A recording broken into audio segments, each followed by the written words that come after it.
policiers là dans le fond? On va maintenant concrétiser un peu tout ce que l'on a vu précédemment et se poser la question, quand on est allergique ou intolérant, qu'est-ce que l'on peut manger? Autrement dit, qu'est-ce que l'on va mettre dans notre assiette? Alors, il y a une... ça ne va plus?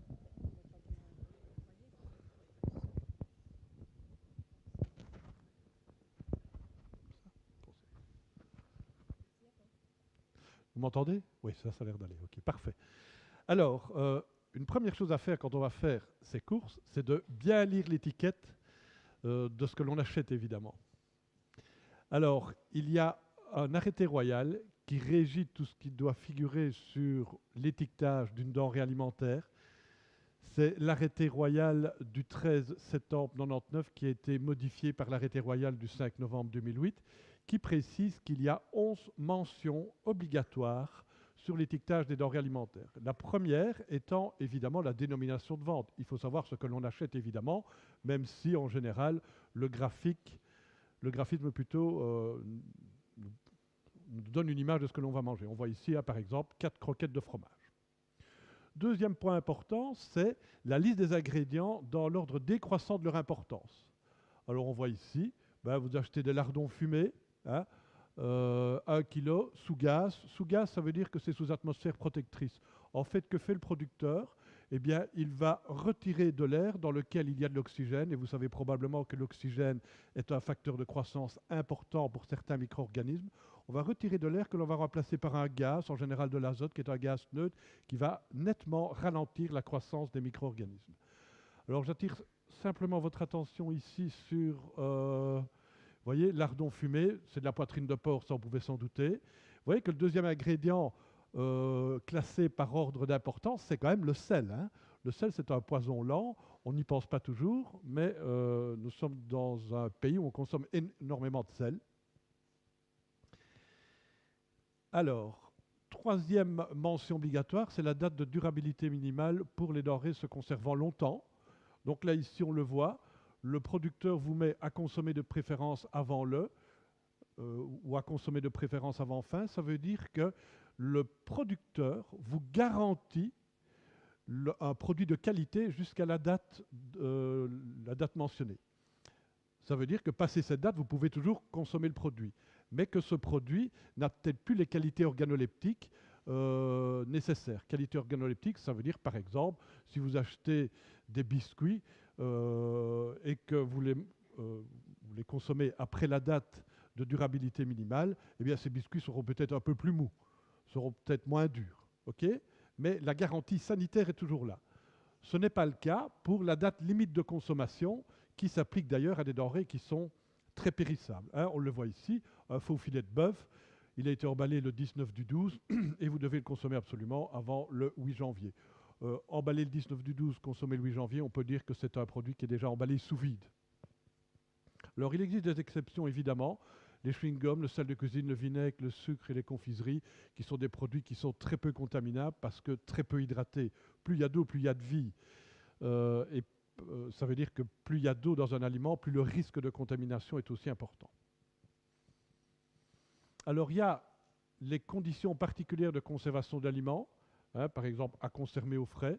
Au frais, ça veut dire au réfrigérateur, dont la température est comprise entre 3 et 7 degrés Celsius. 7 degrés Celsius, c'est la température du bac à légumes. À conserver à l'abri de la lumière. Alors est-ce que quelqu'un sait pourquoi on conserve les aliments à l'abri de la lumière? Non? Tout simple. Oui, jeune homme? La lumière peut? La lumière permet aux bactéries de se développer? Non, peut-être pas. Mais en tout cas, ce que l'on sait, c'est que la lumière va détruire certaines vitamines qu'on appelle les vitamines photosensibles. D'accord? D'ailleurs, si vous avez le choix au magasin entre un jus d'orange en bouteille translucide ou un jus d'orange en tétrabrique opaque, prenez plutôt celui qui est en tétrabrique opaque. Il y aura un peu plus de vitamine C, entre autres, par rapport à celui qui est dans un emballage translucide. Alors, à conserver au sec, c'est le cas par exemple des farines, des sucres, des biscuits, etc., du lait en poudre. Alors ouvrir 20 minutes avant l'emploi, pourquoi est-ce qu'on ouvre 20 minutes avant l'emploi? Ben, c'est quand on remplace de l'air dans un emballage par de l'azote par exemple, eh bien on l'ouvre 20 minutes avant l'emploi tout simplement pour que l'aliment retrouve toutes ses qualités gustatives. Alors, autre point important, c'est le nom et l'adresse du fabricant. Ben oui, si vous n'êtes pas d'accord avec le produit qu'on vous a vendu, ben, il faut pouvoir se retourner vers quelqu'un, et donc ça, c'est légalement obligatoire. Alors le mode d'emploi, s'il est indispensable au bon traitement de la denrée, on le voit ici pour les lasagnes, mais enfin qui ne sait pas réchauffer des lasagnes, préchauffer le four, environ 15 minutes, retirer le couvercle, etc., etc. Alors le lieu d'origine nécessaire, si l'absence de cette information peut induire en erreur sur la provenance réelle du produit, ça c'est mon étiquette préférée, vous allez comprendre pourquoi tout de suite. Donc on a affaire ici à un haché de régime. Alors, regardez bien ici, il provient d'une bête qui est née au Canada, qui a migré en Australie, qui est abattue en Belgique et qui est découpée en Belgique. Alors, vous imaginez le coût écologique de ce type d'aliment. On peut dire que cette bête a pratiquement fait un tour du monde avant de se retrouver dans notre assiette. Pourquoi on n'en sait rien? C'est purement des questions économiques. Alors, la quantité nette est également obligatoire, tout simplement pour que les consommateurs que nous sommes puissions comparer les prix, évidemment. Alors, en unité de volume pour les liquides, en litres, en millilitres ou en centilitres, en unité de masse pour les autres produits, généralement en grammes ou en kilos en fonction de la grosseur de l'emballage. Alors pour les yaourts, les laits fermentés, les sauces d'assaisonnement, soit on le met en grammes, soit on les met en millilitres. Alors le taux d'alcool doit évidemment être mentionné sur l'emballage des denrées alimentaires. On voit ici une bière spéciale de 6,5% en volume d'alcool, pour autant que le produit dépasse 1,2% d'alcool en volume. Alors, on doit indiquer également le numéro de l'eau. Alors, à votre avis, pourquoi doit-on indiquer le numéro de l'eau? Vous écoutez de temps en temps les informations? Oui, mademoiselle?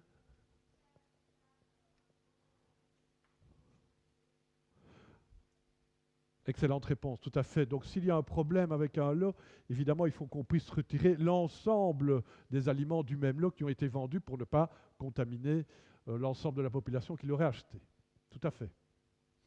Alors il y a d'autres mentions obligatoires sur les denrées alimentaires. Conditionnées sous atmosphère protectrice, comme je vous disais tout à l'heure, pour que l'on puisse, avant l'emploi, ouvrir l'emballage de telle manière à récupérer toutes les qualités organoleptiques de l'aliment. S'il y a présence d'édulcorants dans l'aliment, alors vous savez ce que sont les édulcorants? Oui? C'est quoi? Vous avez une idée? Oui, mademoiselle? C'est du sucre. Pas tout à fait. Mais je comprends pourquoi tu dis du sucre.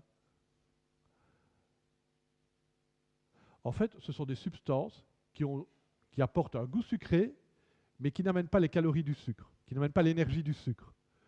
Vous savez probablement qu'un gramme de glucides, ça fait 4 kilocalories. Si je prends par exemple le cas de l'aspartame, qui est l'édulcorant le plus connu, que l'on utilise dans tout ce qui est cola, le Coca Light, le Coca Zero, on va citer des marques, etc., etc. Eh bien, l'aspartame, c'est un dérivé de protéines. C'est même un dipeptide. C'est de l'acide aspartique et de la phénylalanine, qui a un pouvoir sucrant de 160. Ça veut dire qu'il faut en mettre 160 fois moins que du sucre pour engendrer la même sensation sucrée. Et donc, si j'en mets 160 fois moins que le sucre, c'est donc 160 fois moins énergétique par rapport au sucre. C'est en ça que c'est intéressant. Mais la saveur sucrée est bien présente. Alors, avec sucre et édulcorant, alors contient une source de phénylalanine. Alors, pourquoi doit-on mentionner la présence de phénylalanine dans certains aliments? Donc, je rappelle, la phénylalanine, c'est un des 20 acides aminés essentiels à notre organisme. Il est même tellement essentiel que notre organisme ne peut pas le synthétiser et qui fait partie des 8 acides aminés essentiels que l'on doit obligatoirement retrouver dans notre alimentation. Alors pourquoi mentionner la phénylalanine sur l'emballage des denrées alimentaires? Les péricultrices peut-être?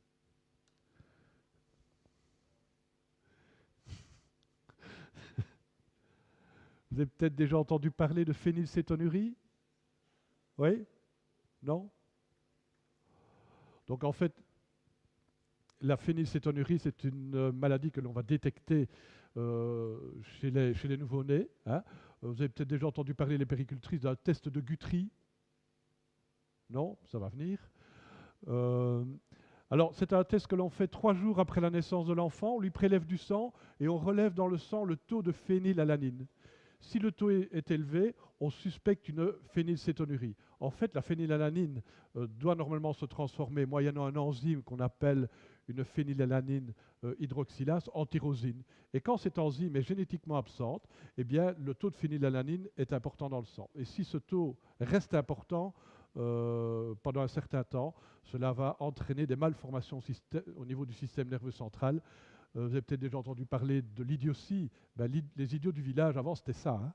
Donc, c'était des gens chez qui on n'avait pas détecté, parce qu'on ne détectait pas, qu'on n'avait pas détecté un taux de phénylalanine élevé dans le sang. Alors, une consommation excessive peut avoir des effets laxatifs. C'est le cas de tout ce qui est mannitol et polyol que l'on retrouve notamment dans les chewing-gums. Hein, ce sont des substances qui sont non cariogènes, mais qui, à forte consommation, peuvent avoir un effet laxatif.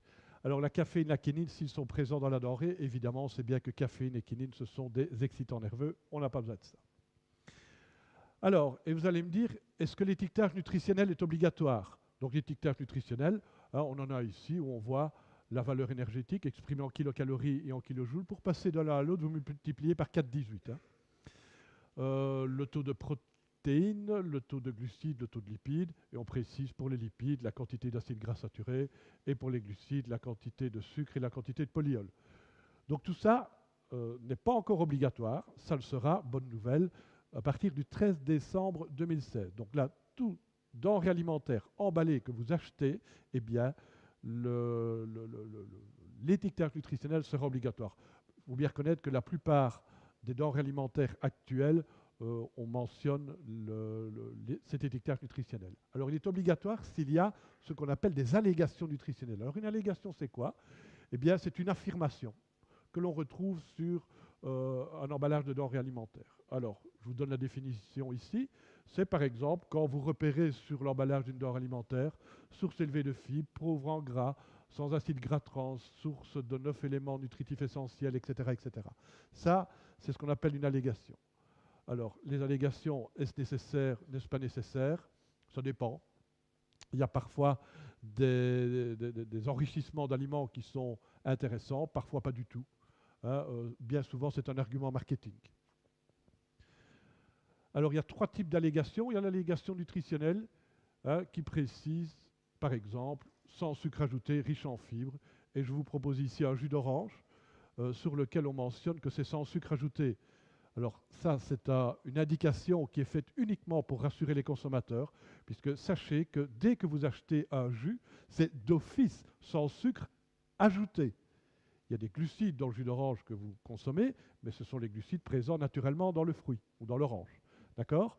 Donc d'office, un jus, c'est sans sucre ajouté. Si on rajoute du sucre ou autre chose, on n'a plus affaire à un jus, mais à un nectar. OK? Donc à choisir, prenez plutôt le jus que le nectar. Nutritionnellement, c'est un peu plus intéressant. Alors il y a des allégations santé aussi. Hein, on voit ici un complément alimentaire sur lequel on trouvera la mention « Le calcium contribue au développement des os ». C'est vrai, mais on sait aussi que le calcium, c'est pas tout d'en avoir dans son alimentation. Encore faut-il que le calcium soit bien absorbé. Et pour une absorption optimale de calcium, il faut un peu de vitamine D. Et la vitamine D, on va aller la chercher où? Oui, je viens de l'entendre. Oui, pas dans le soleil, mais en fait via les ultraviolets du soleil qui vont transformer du cholestérol au niveau cutané au niveau rénal pour finalement donner de la vitamine D. Alors, il y a des allégations relatives à la réduction du risque d'une maladie. C'est par exemple ici ce qu'on va retrouver sur un complément alimentaire, aide à réduire le cholestérol sanguin. Alors, c'est fait pour rassurer les consommateurs. Souvent, les gens se disent, je ne vais pas changer mon régime alimentaire, je vais continuer à manger tout un tas de charcuterie, tout un tas de cochonailles, tout un tas de fromage. Si je prends ce complément alimentaire, ça va m'aider. Ça ne marche pas comme ça, hein, ça sera un peu trop facile. Alors, à titre informatif, mais bien que ce Coca-Cola-là n'existe plus, il y avait une allégation nutritionnelle que l'on trouvait sur un Coca-Cola qualifié de light plus vitamine. Vous imaginez déjà la dénomination de ce produit. Alors l'allégation était la suivante: enrichi en vitamine B3, B12, C et magnésium. 50% des apports journaliers recommandés en vitamine B3, B12 et C, un petit plus chaque jour pour ta santé. Alors qu'est-ce que vous pensez de ce type d'allégation? Pardon?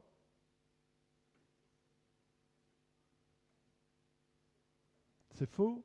Donc s'ils mettent l'allégation, c'est que c'est juste. Mais c'est quand même un peu sournois, puisque vous êtes des gens intelligents, donc vous vous dites, oh ben ok, si je prends 2 canettes de ce type de boisson, eh bien, puisque une canette contient 50% de ma vitamine B3, B12 et C, si je prends 2 canettes, bah, ça va, je suis couvert en B3, en B12 et en vitamine C.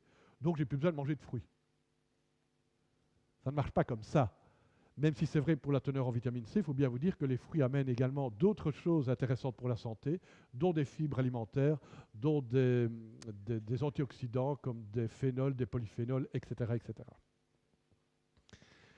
Alors, comment s'y retrouver quand on est allergique ou intolérant? Alors là, il y a un arrêté royal du 5 novembre 2008 qui précise les 14 allergènes qui doivent obligatoirement figurer sur l'étiquetage d'une denrée alimentaire. Alors, les céréales contenant du gluten, dont Mme Reynard nous a parlé tout à l'heure, c'est-à-dire, vous retenez l'acronyme suivant, Bassoquet pour blé, avoine, seigle, orge, camoute et l'épeautre. Alors, le camoute, c'est une céréale ancestrale que l'on trouvait, qu'on cultivait en Iran, qui est un peu remise au goût du jour. Son seul intérêt, c'est d'être un peu plus riche en acides aminés essentiels et un peu moins riche en graisse. Alors, le gluten, c'est une protéine que l'on va retrouver dans beaucoup de céréales. Elle est composée de gliadine à raison de 40%, et c'est la gliadine qui est plutôt la base de l'allergie ou de la maladie, pardon, de l'intolérance ou de la maladie cœliaque. De glutéline, ça fait 50% des protéines du blé, et la glutéline va assurer l'élasticité et la ténacité de la pâte. Les 10 autres pourcents restants étant composés d'albumine ou de globuline. Alors, le traitement, quand on est soit intolérant au gluten, soit atteint de maladie cœliaque, il est très simple. Il suffit de supprimer toute source de gluten dans l'alimentation. Hein, donc, vous supprimez le blé, l'avoine, le seigle, l'orge, le camoute et l'épeautre, et ça devrait aller. Oui, ça a l'air facile. En tout cas, il y a un type d'aliment que vous pouvez acheter, je dirais bien les yeux fermés, ce sont les aliments qui contiennent ce petit sigle-ci. Et donc là, ça veut dire que le fabricant vous garantit un aliment sans gluten. Alors, ça veut dire, en pratique, que les farines de blé, ben ça vous ne pouvez pas en consommer, il n'y a pas de problème. Le pain, on peut se douter que dans le pain, c'est fait à partir de blé, donc il n'y a pas de problème.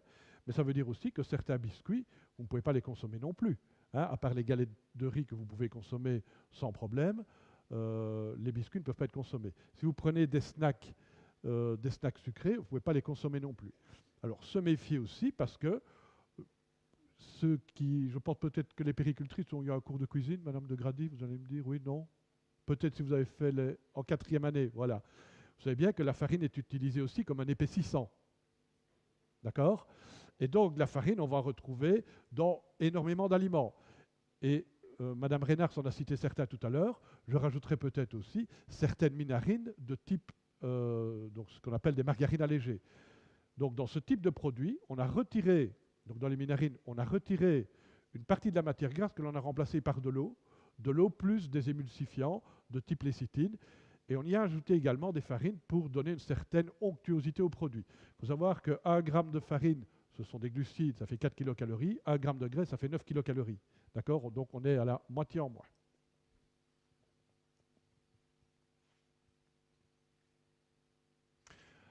Alors, autre mention obligatoire, si l'aliment contient des crustacés et produits à base de crustacés, on voit ici un complément alimentaire, hein, contient des produits à base de poissons et de crustacés. Alors les œufs et produits à base d'œufs, alors vous pourriez dire, ben oui, les œufs, je les identifie très facilement. Oui, peut-être, mais sachez qu'il y a des produits dans lesquels on peut retrouver des œufs. Hein, on voit ici une bouteille de vin qui provient d'Australie et qui contient, on le voit ici, du lait, des œufs ou même du poisson. Okay, donc là, il y a 3 allergènes potentiels dedans. Alors pourquoi peut-on retrouver ce type d'allergène dans le vin? C'est quand même un peu bizarre. Alors, à votre avis?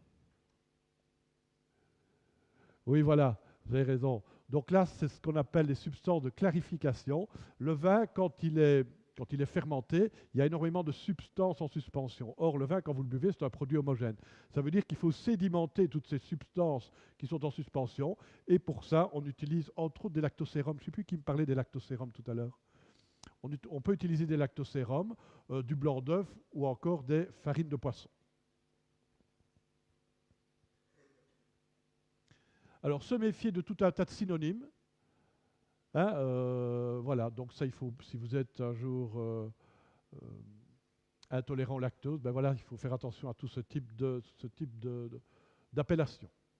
Alors, les produits à base de poisson, ou le poisson en lui-même, en ce compris certaines huiles, hein, on voit ici par exemple des huiles de poisson qui sont enrichies en oméga 3, on parle beaucoup des oméga 3, c'est vrai que c'est intéressant d'en avoir dans notre alimentation est pauvre en oméga 3, les seuls aliments qui peuvent nous donner des oméga 3 ce sont les poissons et encore les poissons gras et certaines huiles comme l'huile de colza par exemple. L'huile d'olive ne contient presque pas d'oméga 3.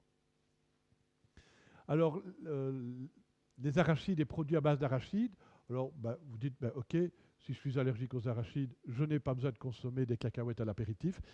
Il faut aller un peu plus loin que ça. On voit ici, par exemple, un bouillon de poule qui contient des lécithines à base extraites d'arachides. Alors, se méfier également quand on voit sur l'appellation des denrées alimentaires toutes ces appellations. Alors, la prévalence, elle augmente. Hein, donc la prévalence, c'est la fréquence dans la population, elle augmente. On estime que les gens atteints d'allergies aux arachides, leur population a doublé de 1990 à 2000. En France, ça représente 1,5 à 1% de la population. Au Canada, de 0,8 à 1%. Alors, quelques explications possibles. On consomme de plus en plus de produits à base d'arachide, ça c'est très clair. L'huile d'arachide, ça coûte pas cher à produire, on en trouve dans énormément d'aliments. Utilisation de plus en plus fréquente de l'huile d'arachide dans l'industrie alimentaire. Les futures mères consomment plus d'arachide durant leur grossesse, c'est une explication. L'allergène d'arachide passe très facilement dans le lait maternel. Et enfin, il n'y a pas que l'alimentation qui intervient, il existe des pommades, donc tout un tas de cosmétiques qui contiennent également de l'huile d'arachide. Alors le soja est produit à base de soja. Alors on arrive à la période de Pâques. Méfiez-vous tout de même de certains chocolats. Hein, on le voit ici sur ce petit lapin, des lécithines de soja bien entendu. Alors le lait est produit à base de lait, y compris de lactose. Alors où est-ce qu'on peut trouver du lait? Comme je vous le disais tout à l'heure, également dans certains vins, hein, en fonction de l'emploi de substances de clarification. Alors, Madame Reinhardt parlait tout à l'heure du lait. C'est vrai que si on est intolérant au lactose, on peut parfois tolérer un peu de lait, parfois pas du tout. Si on ne tolère pas du tout le lait, eh bien, on peut s'orienter vers des produits fermentés. En effet, dans les produits fermentés, que ce soit les fromages, on parlait de fromage à pâte dure tout à l'heure, on peut parler de yaourt également. Dans ce type de produits fermentés, eh bien, le lactose a été transformé en acide lactique. Et l'acide lactique n'a pas besoin de lactase. Donc la lactase, c'est l'enzyme nécessaire pour dégrader le lactose en ces deux composants, le glucose et le galactose. Et donc, on pourrait très bien consommer ce type de produit-là. Attention, encore une fois, lisez bien les étiquettes parce que certains fabricants de yaourts rajoutent du lait en poudre après fermentation pour améliorer l'onctuosité des yaourts. Donc là, encore une fois, si c'est le cas, ça doit être mentionné sur l'emballage des denrées alimentaires. Alors méfiance quand on lit, vous voyez ici tout un tas de dérivés du lait. Alors les fruits à coque, donc noix, noisettes, etc. Le pesto également, hein. Alors on sera attentif quand on verra des synonymes, bon, les amandes, les noix mélangées, etc., etc. Alors le céleri, produit à base de céleri, attention, souvent associé à des allergies croisées, allergies au pollen ou de bouleau ou d'armoise. Alors vous voyez ici un jambon aux ingrédients naturels, mais quand vous examinez l'étiquette, vous voyez qu'il y a présence d'extrait de céleri dedans. Hein, donc, encore une fois, bien lire les étiquettes. Hein. Or, moutarde et produits à base de moutarde, oui, bah ça, on peut quand même bien se douter que quand on prend des produits qui contiennent de la mayonnaise, comme toutes les salades de poisson, les salades de viande, etc., mais la mayonnaise, comment est-ce qu'on fait une mayonnaise? Ben, il faut quoi? Il faut des œufs, il faut de la moutarde, et il faut de l'huile et du jus de citron. Alors, les graines de sésame et produits à base de graines de sésame, facilement identifiables. Attention quand même, quand on consomme certains biscuits à l'apéritif, dont je vous présente un emballage ici. Alors, les sulfites également. Les sulfites, ce sont des additifs alimentaires, ce sont des conservateurs, ce sont aussi des antioxydants. Donc, on en trouve dans les vins, ça c'est bien connu. On en trouve également dans certaines bières, bien qu'on ne devrait pas en retrouver, mais enfin, certaines bières, on voit ici par exemple hein, un rappel d'une bière d'abbaye commercialisée par Carrefour qui est rappelée parce qu'on a trouvé des sulfites dedans. Et enfin, les sulfites étaient également utilisés dans les viandes hachées et les sulfites assuraient une belle couleur à la viande hachée. Elle empêchait la myoglobine de s'oxyder, donc de devenir brune. Et donc, c'était un aspect commercial favorisé par l'adjonction de sulfite. Alors, le lupin est produit à base de lupin. Donc, vous voyez ces grosses graines que l'on vend surtout dans des petites boutiques italiennes. Ça, il faut s'en méfier. Mais sachez aussi qu'on rajoute en boulangerie, pâtisserie, pour augmenter la teneur en protéines des pains, on rajoute également des farines de lupin. Alors, mollusque est produit à base de mollusques. Oui, méfiance hein, tout de même. Vous voyez ici, on peut acheter en produit préparé un céleri rémoulade, mais dans le céleri rémoulade, on peut trouver des traces de mollusques. Ceci dit, vous n'avez pas besoin d'acheter votre céleri rémoulade, vous pouvez le faire vous-même, ça vous viendra au moins 10 fois moins cher. Alors, précision, on peut être allergique à certaines espèces de mollusques, on peut être allergique aux moules, mais très bien tolérer les huîtres, par exemple. On peut être allergique seulement aux mollusques ou seulement aux crustacés ou seulement aux poissons. Attention, le risque de contamination est important. Attention, suppléments en calcium. Beaucoup de suppléments en calcium sont fabriqués à partir de poissons, d'arêtes de poissons, de carcasses de poissons. Alors, autres allergènes possibles, l'inuline, la gélatine, la pomme de terre, tomate, etc., etc. Probablement, mais ils ne doivent pas encore être mentionnés obligatoirement sur l'emballage des denrées alimentaires. Alors, on peut être également allergique à certains colorants, le E102, le E120, le rouge de cochenille. Attention, tous les colorants ne sont pas... on a souvent tendance à se méfier quand on voit des E sur l'emballage d'une denrée alimentaire. Sachez qu'un E, ça signifie la présence d'un additif alimentaire, qu'il y a plusieurs catégories d'additifs alimentaires. Quand vous voyez E100, vous pouvez vous dire que c'est un colorant. E200, ce sont des conservateurs. E300, des antioxygènes. E400, des épaississants, des gélifiants, etc. etc. Tous les colorants ne sont pas dangereux pour la santé. On trouve par exemple du E160. Le E160, ce sont des caroténoïdes. Les caroténoïdes, ce sont des colorants de la carotte.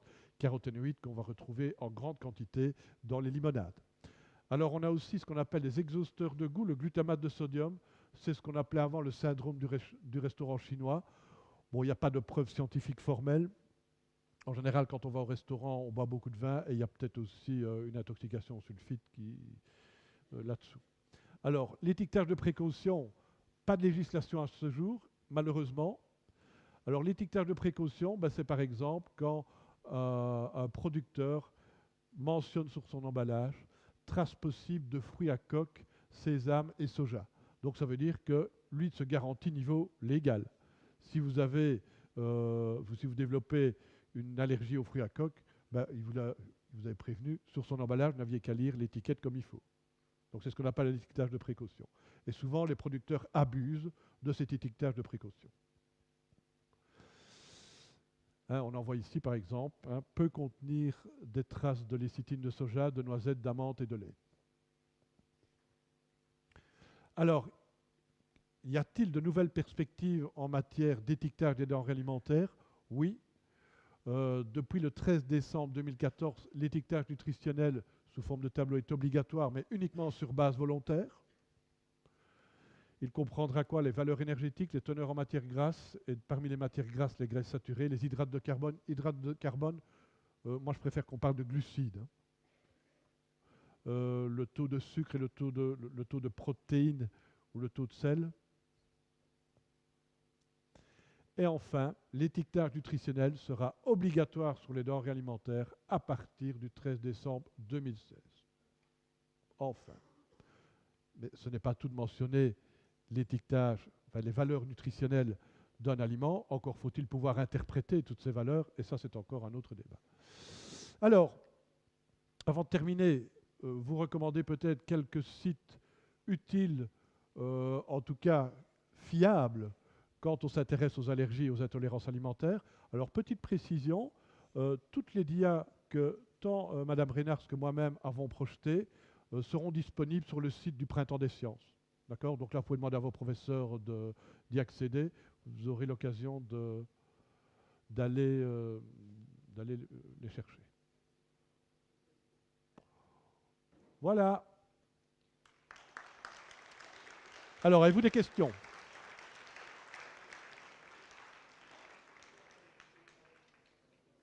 Alors, des questions?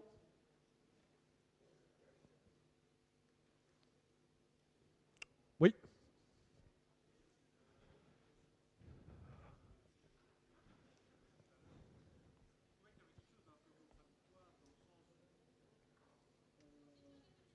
Oui, oui, je les répéterai.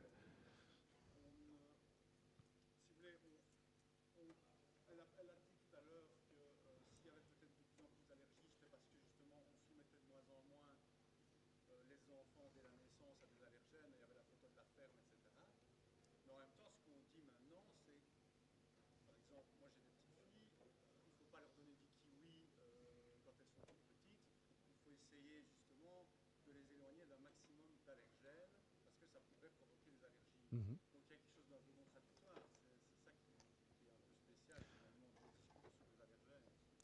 Oui, alors je résume en deux mots la question de monsieur. Donc monsieur nous dit que tout à l'heure, Madame Reynard nous a présenté, je ne sais pas si vous vous rappelez, un enfant dans une ferme qui est en contact avec tout un tas d'allergènes potentiels.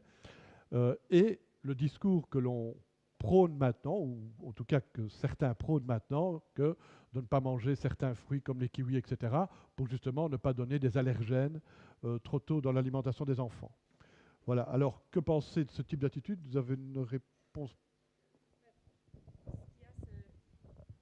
C'était pas seulement non plus au niveau alimentaire, en fait, que je parlais, c'était vraiment au niveau de l'exposition de l'environnement. Donc, à part le lait pasteurisé qu'on consomme maintenant, qu'on ne consommait pas avant, c'est vrai que je mentionnais plutôt le fait qu'on est dans un environnement extrêmement épuré où on donne des antibiotiques tout de suite. Donc le système immunitaire n'est plus du tout stimulé. Pas seulement par des allergènes, mais je parlais même par des bactéries, par des choses comme ça. Donc ça, je crois que c'est deux choses différentes de stimuler le système immunitaire par rapport à des réponses contre des bactéries et des choses comme ça, ce qu'on ne fait plus tellement, puisque on vaccine les enfants, il y a beaucoup de césariennes, etc. Donc on n'est plus confronté aux microbes. Et alors après, il y a l'exposition aux allergènes qui est quelque chose d'un petit peu différent. C'est vrai que ce qu'il y a, les données changent tout le temps, et ça je pense que les pédiatres pourraient peut-être mieux répondre que moi. C'est vrai qu'il y a certains aliments qui sont extrêmement allergisants, comme les fraises, comme les kiwis. Et ça, c'est vrai qu'à partir du moment où le système immunitaire n'est pas complètement développé et fort sensible, il ne faut pas les introduire trop tôt. Ça, c'est vrai. Maintenant, c'est vrai que j'ai rediscuté avec une de vos collègues par rapport au timing d'introduction du gluten, où on fait passer dans certains cours le fait qu'il faut introduire le gluten le plus tard possible. Ça n'a pas été démontré dans la plus grosse étude mondiale qui ait jamais été faite. Donc, il ne faut pas l'introduire à 2 ans, évidemment, mais qu'on l'introduise à 8 mois, comme c'est recommandé, ou à 1 an et demi, ça ne change rien. Donc, je pense que ça concerne, à mon avis, sûrement des aliments très allergisants, pas tout.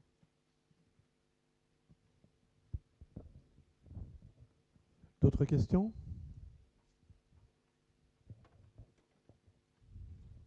Peut-être êtes-vous au bord de l'hypoglycémie?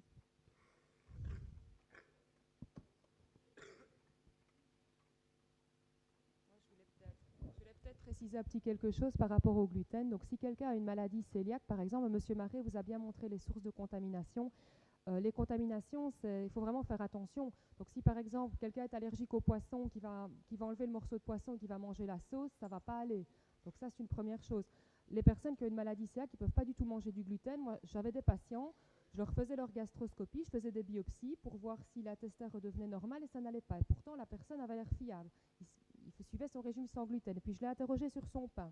Il allait faire son pain chez son boulanger qui lui faisait du pain sans gluten. Je dis, c'est très bien. Comment coupe-t-il son pain? Ah ben, il le met dans la trancheuse.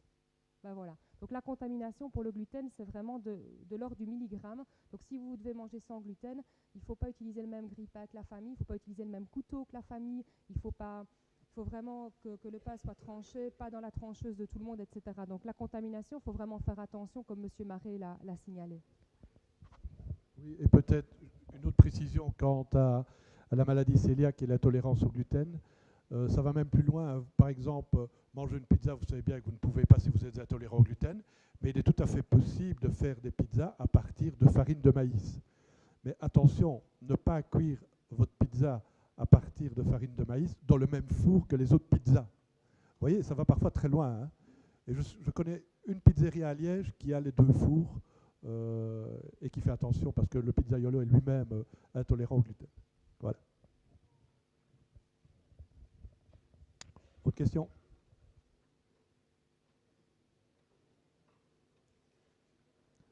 Parfait. On peut peut-être passer alors au post-test. Donc reprenez vos petits boîtiers électroniques. D'accord? On va repasser le test et puis on vous apportera les bonnes solutions.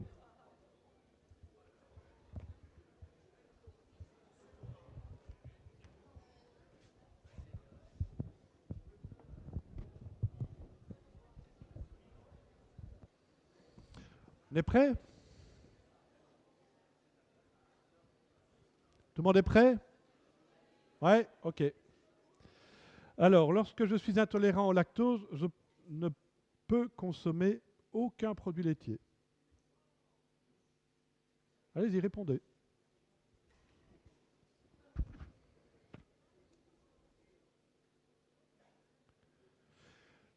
C'est peut-être plus pratique si on apporte les bonnes solutions maintenant.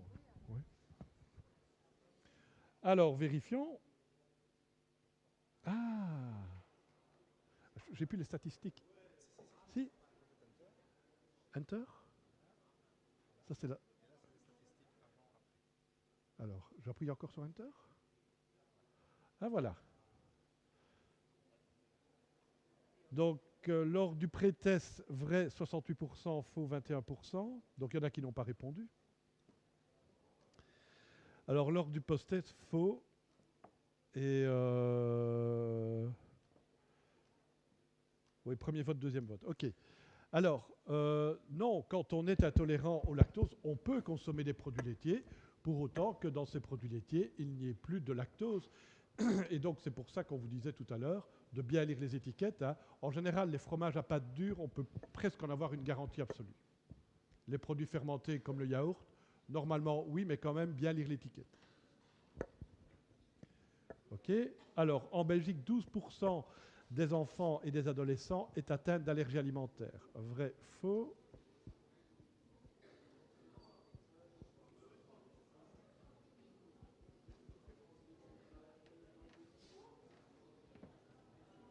Voilà. Alors, la bonne réponse, c'est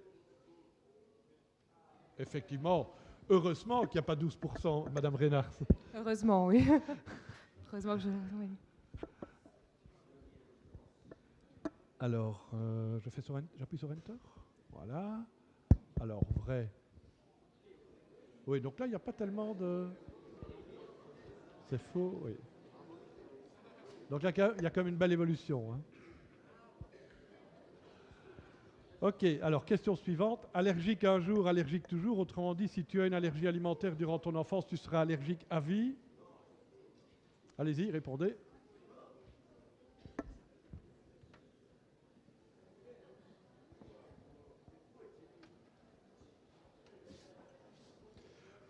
Ok, alors, la bonne réponse, c'est faux. Hein, on vous l'a très bien précisé, on peut être allergique durant l'enfance et finalement, ça s'arrange à l'âge adulte. Alors, quelles sont les statistiques? Alors, oui. Donc là, vrai, vous avez fondamentalement changé d'avis là. Hein. Donc ça veut dire qu'on a quand même été un peu efficace. On a quand même été efficace. Merci. Alors, les symptômes de l'intolérance alimentaire sont surtout digestifs au niveau de l'estomac et de l'intestin essentiellement.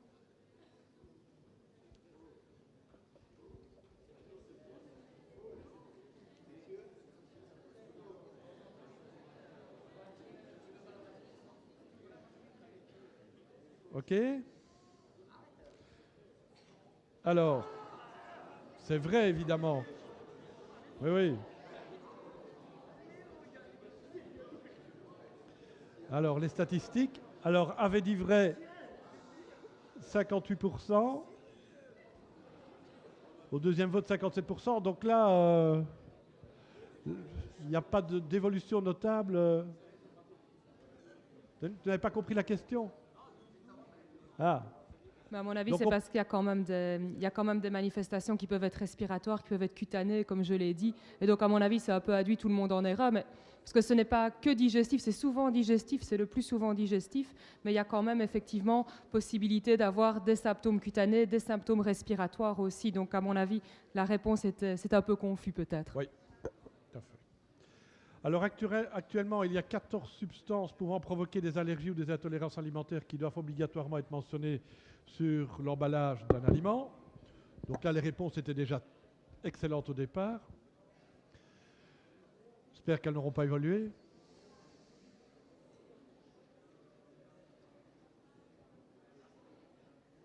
Alors la bonne réponse c'est? Tout à fait. Alors les statistiques? Voilà. Donc un petit peu moins, mais bon, c'est pas 5%, c'est quand même pas extrêmement significatif. Hein. Alors, si je vais au restaurant et que je suis intolérant au gluten, par exemple, on doit indiquer sur le menu s'il y a du gluten dans les plats que je vais choisir.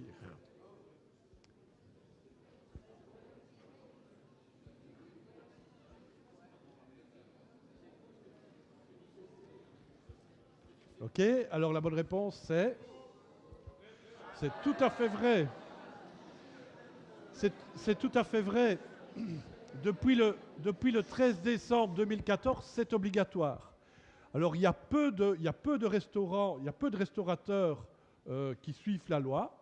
Je suis allé dans un restaurant à Liège il y a 15 jours d'ici, où là, le restaurateur avait mis sur la carte les menus proposés peuvent contenir l'ensemble des 14 allergènes légaux. Donc ça veut dire que là, il ne prend aucun risque et il se couvre. Hein. Par contre, je suis allé, non, je ne vais pas le citer, je suis allé dans un autre restaurant attenant à un cinéma à Liège, je ne dis pas le nom, et là, c'était clairement mentionné sur le menu, bien avec gluten, sans lactose, avec crustacés, etc., etc. Donc là, c'était assez clair. Donc, mais c'est obligatoire. Hein.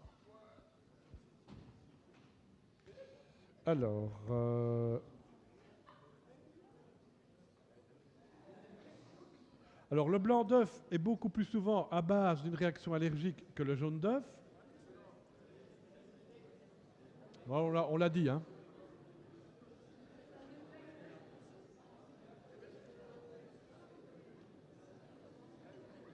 Alors la réponse c'est, tout à fait, c'est vrai.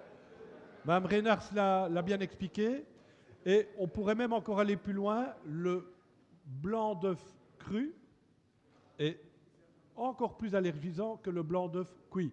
Alors vous allez me dire, même du blanc d'œuf cru, je n'en consomme pas. Mais si, quand vous prenez une mousse au chocolat, par exemple. Hein, donc, on ne la cuit pas, la mousse au chocolat. Hein, d'accord? Alors, au niveau des statistiques, Vrai. Oui, là, nettement amélioré. Magnifique. Super. Alors, on peut retrouver des traces de blanc d'œuf dans le vin. Je vous laisse quand même un petit temps de réflexion, hein.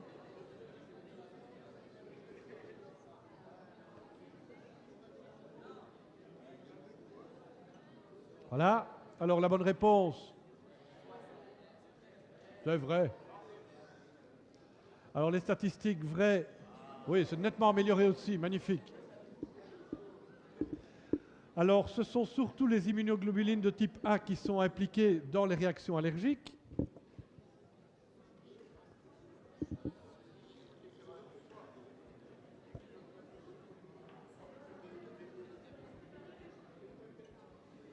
Alors, c'est faux, ce sont lesquels? Les E. Bien joué. Tout à fait. Alors, vrai, faux. Oui, non, c'est bien. Nettement. OK. Alors, on peut mourir d'une allergie alimentaire.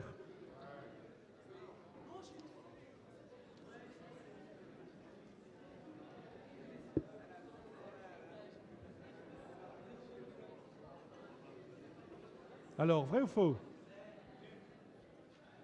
Dans les cas extrêmes, oui. Alors, oui, non. Là, c'est assez clair. 2% en plus. Très bien.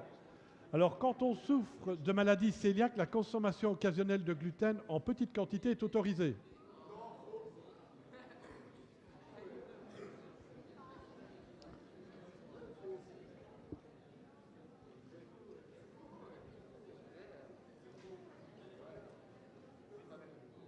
Alors, vrai ou faux? Faux. C'est faux, hein. Donc en fait, le corps, il tolère 50 mg de gluten. Quand on a une maladie cœliaque, 50 mg, c'est rien du tout. Ça couvre juste les contaminations accidentelles. Donc le patient qui fait tous ses efforts et puis qui un jour se dit allez, aujourd'hui je me lâche, c'est pas comme si on faisait régime et qu'on mangeait une praline un jour. On va pas prendre 10 kilos sur une praline, mais là, toute la cascade immunitaire se réenclenche, on redétruit son intestin et c'est reparti. Donc c'est non. On ne peut pas. Tout à fait. Alors, vrai, faux, oui, bien. Plus de 40% en plus.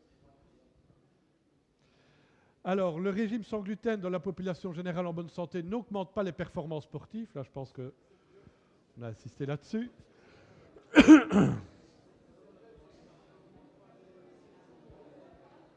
Donc, c'est n'augmente pas les performances sportives, hein.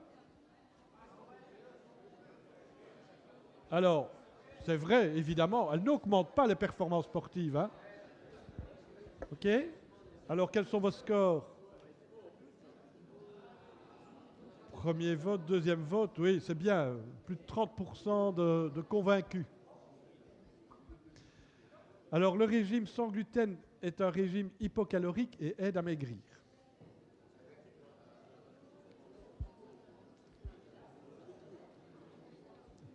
Peut-être une précision intéressante pour des jeunes qui veulent souvent perdre du poids. Alors, les résultats? Donc, la réponse, c'est quoi? Faux. Alors, En fait, moi, je suis allée à la journée d'association des patients cœliaques. Alors, c'était très intéressant parce qu'il y avait un marché avec des produits sans gluten que j'ai pu goûter. Ils sont bourrés de sucre parce qu'en fait, ils compensent le fait qu'il n'y a pas de qu'il ne peuvent pas y avoir de gluten. Et du coup, c'est des produits extrêmement sucrés, extrêmement gras. Un régime sans lactose, on peut manger du fromage, on peut manger ce genre de choses. Donc ça peut être un régime extrêmement gras, en fait. Il compense avec le sucre, il compense avec le fromage. Et les patients qui sont soignés avec leur régime et qui ont une maladie cœliaque, souvent, ils reprennent du poids, ils sont même limite en surpoids. Ce qui compense avec autre chose.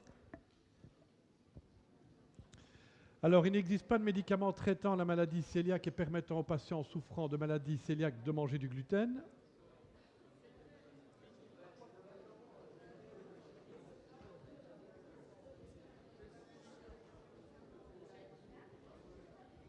OK?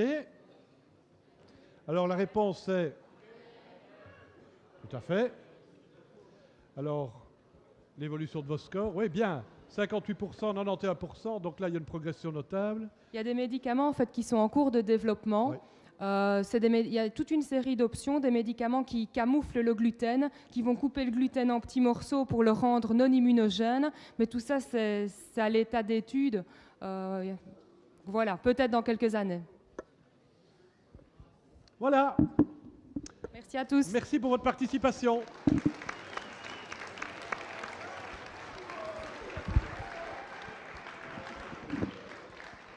Bon, alors, voilà, je vais vous demander de rester assis. Si vous avez quelques questions à poser, profitez-en. Les orateurs sont toujours là. On va venir récupérer les boîtiers et ce sera seulement à la fin de tout ça qu'on pourra clôturer la conférence. Merci de votre attention.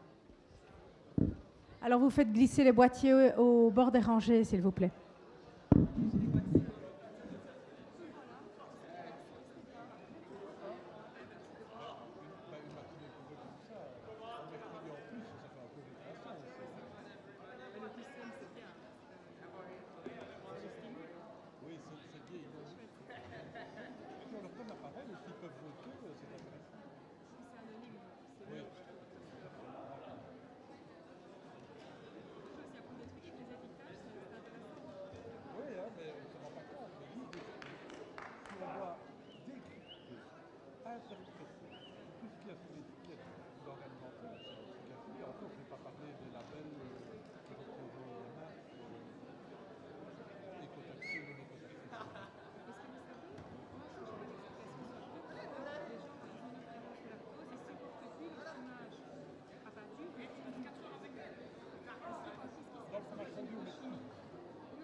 Pardon, mais il nous manque un boîtier.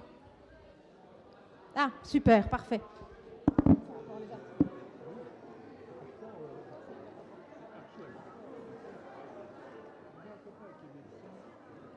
Est-ce que vous avez dit que les supports seraient en ligne? Oui, je l'ai dit. Oui? Oui, je l'ai dit. D'accord, parfait. Impeccable.